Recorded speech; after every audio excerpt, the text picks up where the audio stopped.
Welcome to SBME Interfaces. Our goal with this show is to introduce you to the people that interface with biomedical engineering, from students and faculty to staff and industry and everyone in between. BME is a broad field that encompasses so many different perspectives, journeys, skill sets, and backgrounds, and we are excited to share them all with you. So today we're interfacing with Priye Iworima and Elizabeth Castle, both PhD students in SBME. So a little about both of them. Priye is a Nigerian-Canadian who completed her undergrad and master's at SFU. She's currently pursuing her PhD with Tim Kiefer. She's a multiple award winner throughout her degrees, track and field athlete focused on long jump. We'll get into that a little bit later. Loves to travel, explore new places, cultures, loves music, eating, and socializing. Beth hails from Grimsby, Ontario, a little town on Lake Ontario in the Niagara region. So you basically drive through it when you head to Niagara Falls. She completed her undergrad and master's at Dalhousie, was a Governor General's Gold Medal winner there. Had to pivot through her master's as her PI shifted to Calgary and she headed over west. Decided she liked the West Coast and then ended up in Peter Zanster's lab. She's interested in scientific literacy, mental health promotion, hiking, surfing, snowboarding, cooking, and reading fiction. All right, so just to get us started here, let's talk about how the pandemic has impacted your year, your research, your lives in general. Priye, feel free to go first. Yeah, sure. Thanks for having me. The pandemic has been very interesting as a year. 2020 can be thrown away as far as I'm concerned. It just does not count towards anything anymore. Honestly, in the beginning, it was very much chaotic for me, just kind of not knowing what to do, where to go, sort of how to deal with things, right? Yeah. We stopped working in the lab abruptly. There was the shutdown that happened.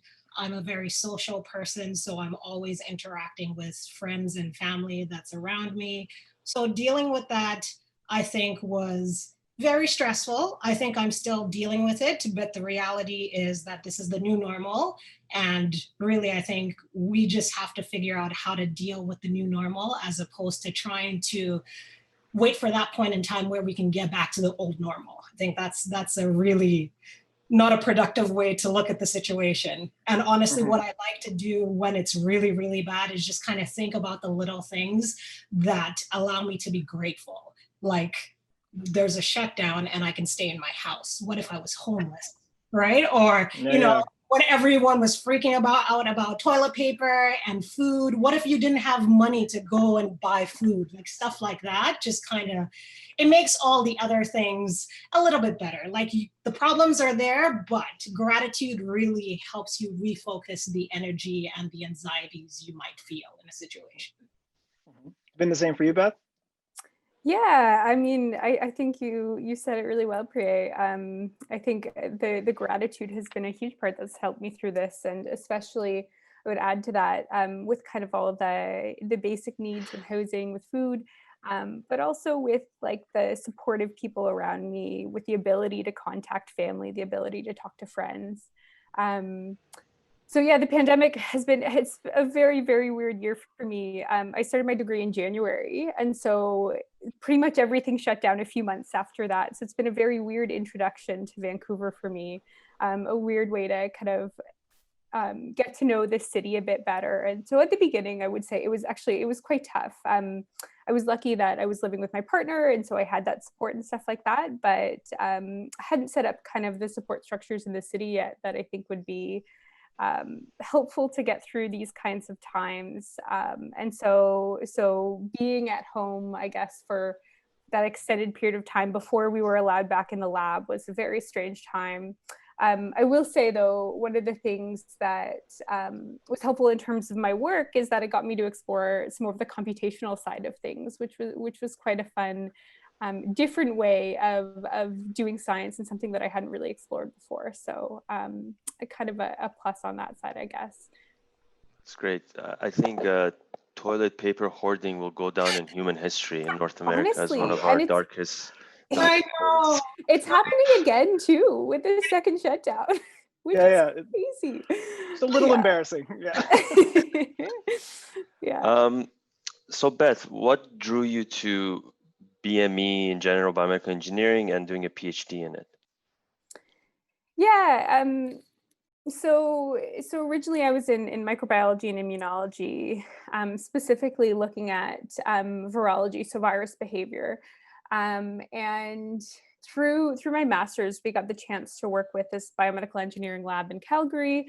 And that was kind of my first introduction to some of the ways that biomedical engineering was used to look at like cell behavior. So I got to start to look into some of the systems that people were using to ask these really interesting questions about cell behavior.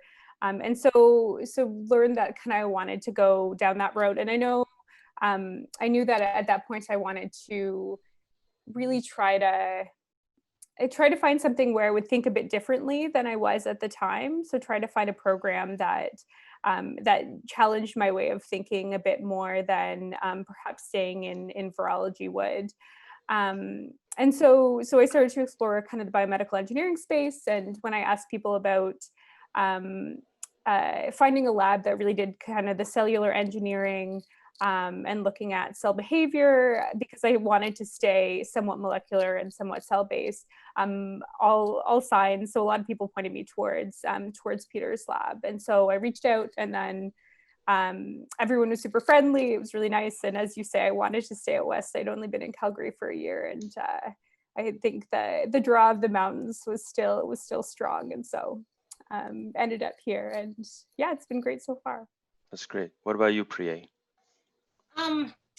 Honestly, my journey is a little bit sort of convoluted because I initially didn't want to do a PhD. So I had done my master's degree at SFU, where I was doing more of the cellular biology and looking at mitochondrial movement in neurons from rats and mice. And after that point in time, I was in a space where if I went into doing a PhD, I thought I would have to become a professor. And I did not want to become a professor. Like, that was clear to me. I enjoy teaching, I enjoy educating and communicating the science, but I don't see myself wanting to make up a curriculum for university students and, going through with that. And I feel students really need a professor that is passionate about teaching. And so I went into the workforce and still stayed within science. I actually was working under UDC and eventually found myself in the Kiefer lab. And at that point in time, we had started off with the stem cell lab doing a lot of the work that I'm sort of doing right now. And it just sort of fell into place where I had discussed with Tim. I'm like, I really enjoy the work. I'm passionate about this science. I might as well just get a PhD out of this because I really, really enjoy this work. And of course, in the grand scheme of things, it's going to elevate my marketability, if you would say, after the fact. And it really, when I looked at the options of where I could do, what departments I could do my PhD program in, I'm fortunate that Tim is affiliated with different departments, and we discussed what would be the best fit.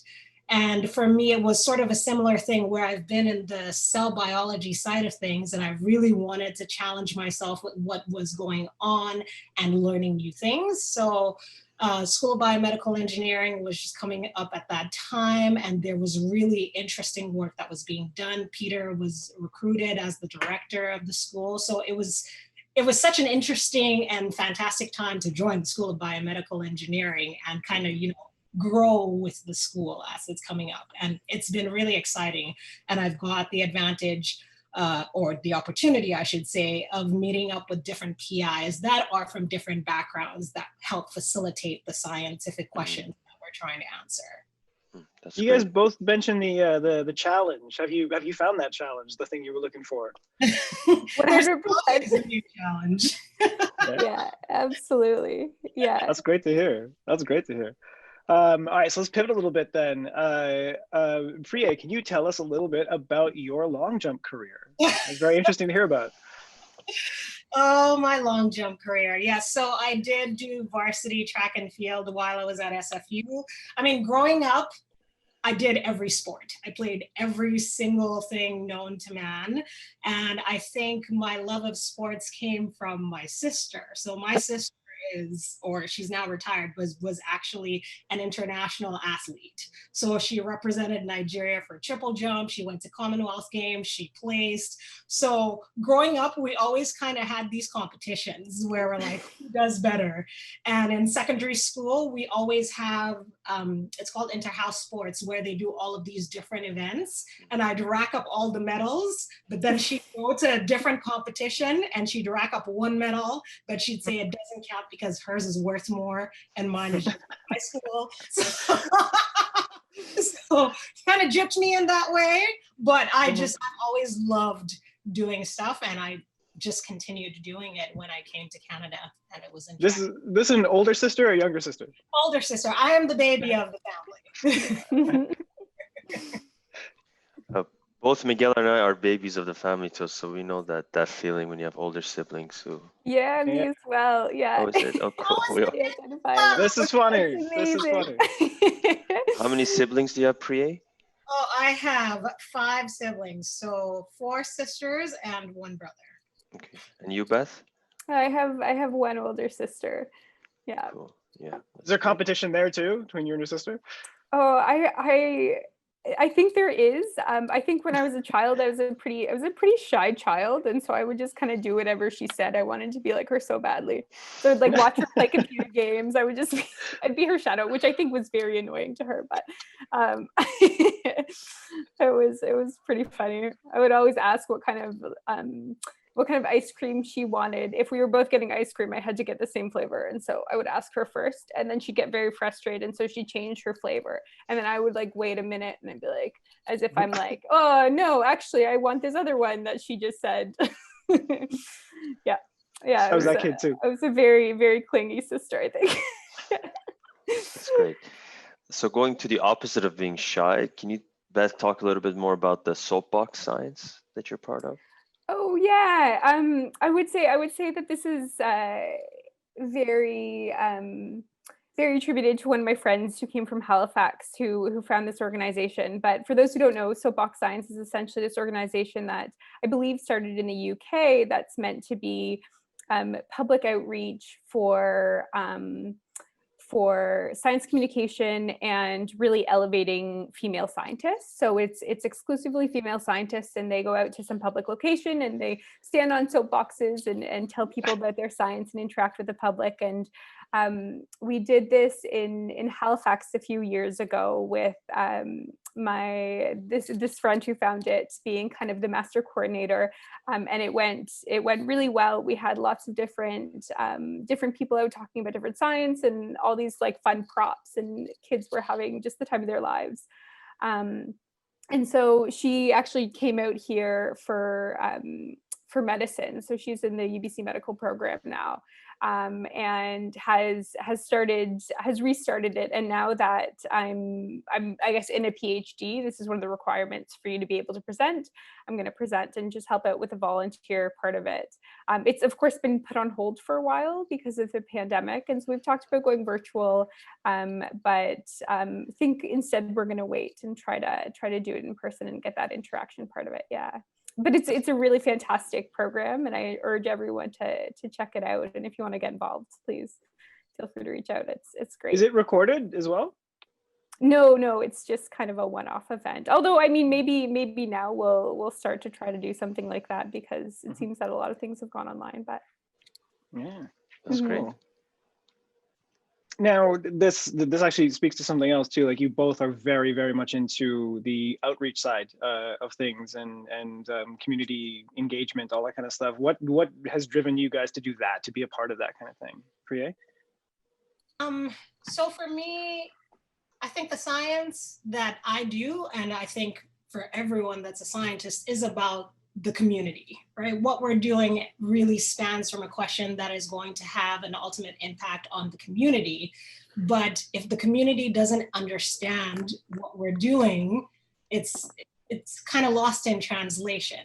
And so for me, it's exciting and it's very challenging to take the scientific jargon that we use day in and day out and try to distill that into something that is very simple that I can go and talk to a 4-year-old about and say, this is what I do in the lab, and they get it.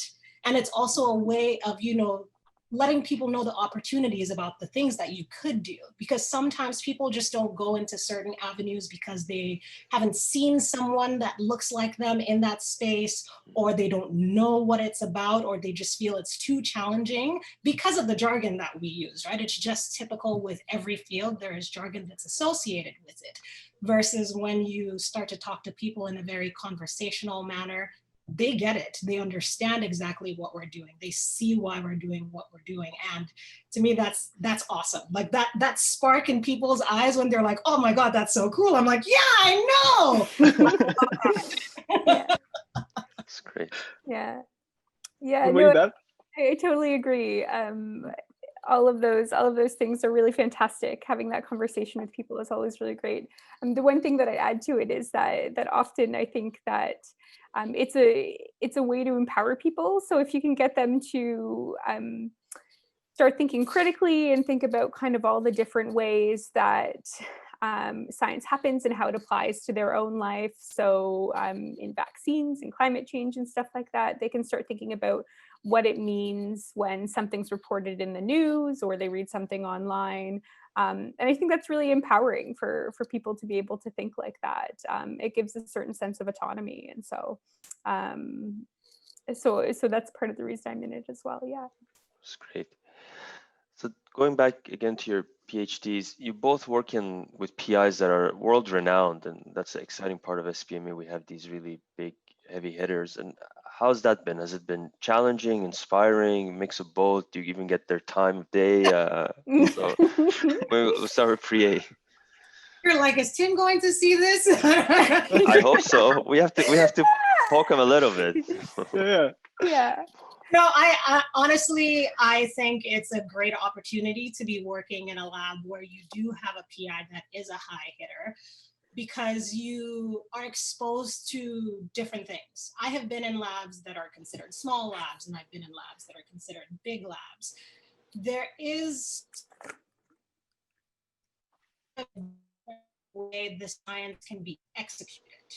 So you could still have the same ideas, but being in a lab that has, say, more resources will allow you to apply different modalities to answer that question, and will give you different opportunity with different people from different fields. Like you can have people from physics. I know zero about physics, but I could show them a question from my biology or bioengineering side of things, and they're like, we can apply this technique to sort of tease out the answer.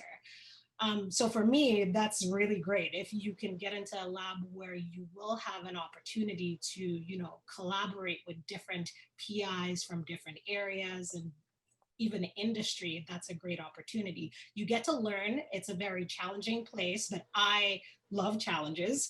I thrive in those sorts of environments. So, you know, it's go, go, go. We need to do this, but we need to make sure that it is, you know, critically done and properly done. So that's one of the things you get to learn in this sort of environment where, you know, the science quality is high and we value what we're doing, and we value the quality of the data to make sure that it is reproducible, or, you know, whatever is going on, we can answer the question or say, we can't answer this question. So it's a really great place.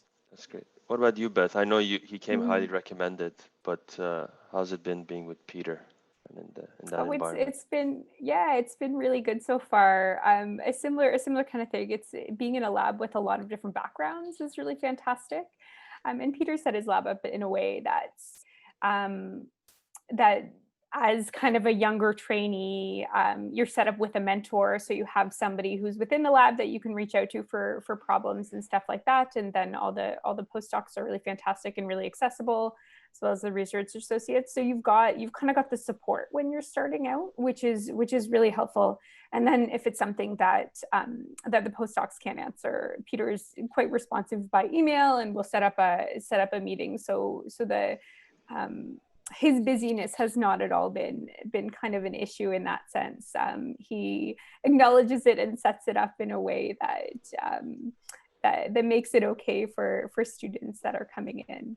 But yeah, it's been pretty incredible. I've definitely been exposed to whether it's the change in field or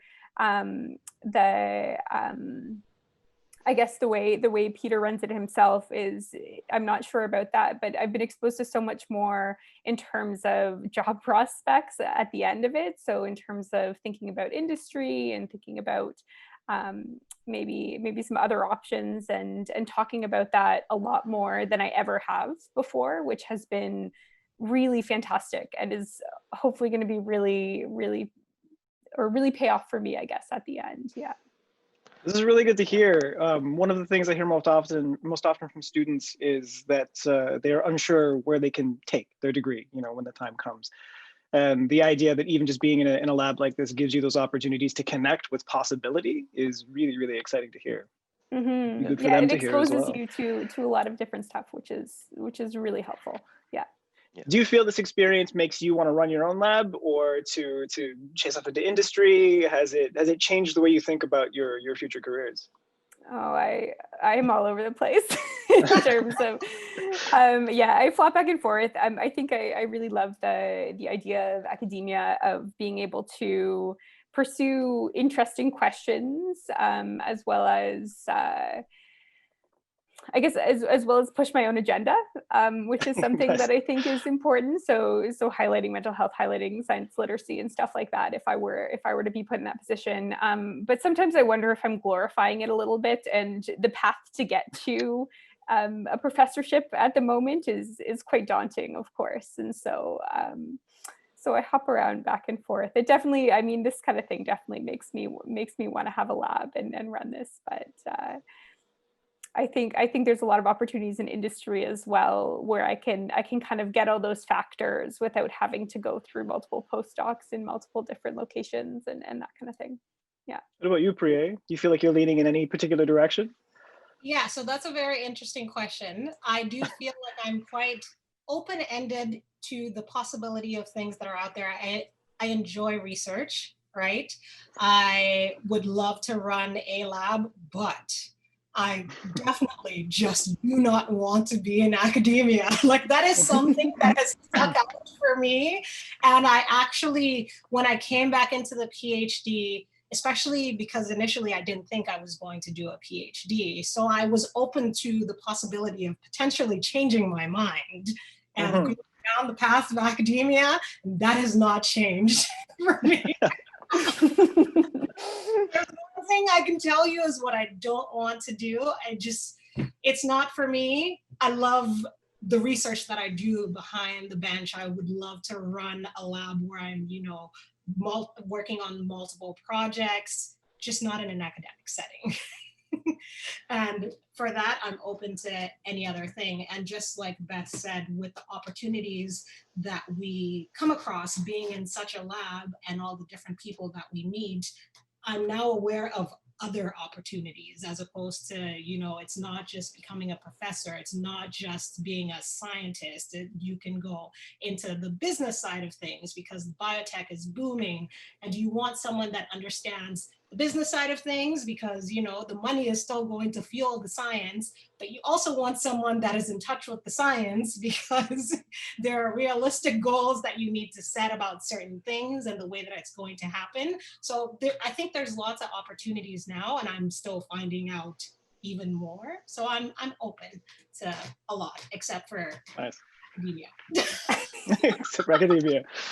So that's interesting, Priya. I went through the same thought process when I was in grad school, but I think one thing we don't ever learn as grad students is really the breadth of what an academic does. And now that I'm on the administrative side working on them, I'm like, oh, maybe they do service. I like that. They do teaching. So I think holistically, we need to do a better job of scaring off great candidates like yourself because it's really broad. You can do many great things, but I know your pain. I was the same. I'm like, I know the only thing I don't want to do after PhD, and that's be an academic. So that was easy, but then.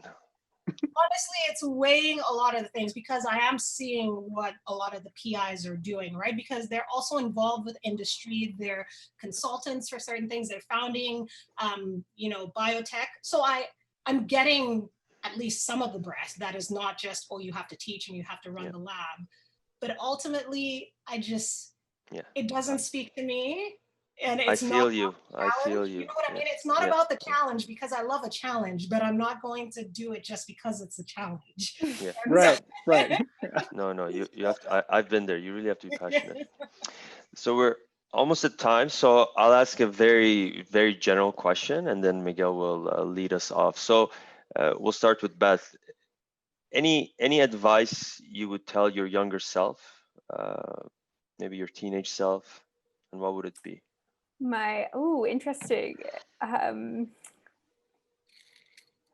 That's a great question. I guess, I guess one of the things would be just to like pursue my own curiosities, because I feel like, as I guess my younger self was pretty much a nerd, and trying to pursue those sometimes came with all these like you were worried about these social aspects and stuff as you are as a teenager. But as I've gotten older, I've just kind of indulged and loved every second of looking at different things, reading different books, thinking about different questions. And so I guess that would be it, is ask questions and indulge those curiosities. What about you, Priya? Good answer. Yeah, I tried to think too. I'm like, what the hell would I tell myself now? I mean, I would even tell this to myself at the beginning of the year, not even my younger self. It's okay to stop. I am a person that is very go. And if I do stop, I feel guilty about stopping. And so I can't relax and enjoy that moment of stopping. So just stop and enjoy other things as well, is what I would tell myself. I haven't learned that lesson yet, clearly. I have two quick other questions, Miguel. Priye, favorite food for social setting? What's your favorite? Oh my God. Okay. Table flipped. Question. So I'm going to give you favorite animal to give me food. Pig. Okay? Things that come from pig are magical. And so anything you give me, ribs, bacon is awesome. Like during my master's degree, for one of my birthdays, they gave me a pound of bacon. I'm not joking. That's brilliant. I know. Brilliant. So wonderful. Yeah.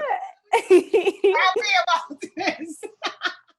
So yes, pig is a magical creature, like Homer said. So anything. Anything pig. That's great. Beth, favorite fictional author right now? Or author that writes fiction, sorry. Oh, that's true. Very different question.